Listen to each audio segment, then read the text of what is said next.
धारिणी कमला कमल दल विहारिणी वाणी विद्या दाहिनी नमामि त्वाम।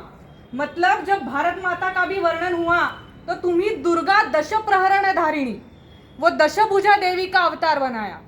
जब दशभुजा देवी ने अवतार लिया था तो वो कैसी हुई थी? उन्होंने बोला था कि अहंग दुर्गी अहंग राष्ट्री, मतलब मैं दुर्गा हूँ और मैं एक राष्ट्र हूँ।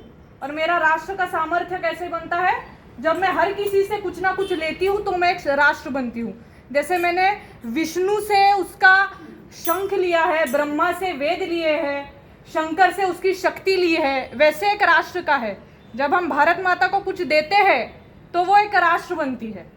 इसलिए कि हमको अभी ये समझना पड़ेगा कि जहाँ धार्मिक एकत्रीकरण होता है वहाँ राष्ट्रीय जागरण करना भी उतना ही आवश्यक है।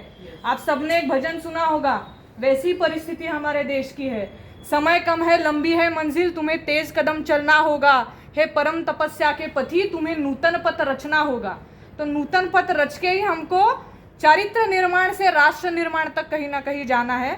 इसलिए मैं ये वीर रस की अटल जी की एक कविता बोलती हूँ जिसमें अटल जी ने वर्णन किया है भारत माता का।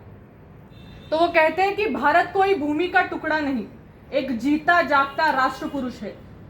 भारत कोई भूमि का टुकड़ा नहीं, ये जीता जागता राष्ट्र पुरुष है। दिल्ली इसका दिल है, कश्मीर इसका मुकुट है, पंजाब और बंगला दो विशाल कंधे हैं, कन्याकुमारी इसके चरण है, सागर इसके पग पखारता है, माथे की चंद्रमा इसकी बाली है, पावस के काले मेघ इसके केश है, सूरज इसका तेज है।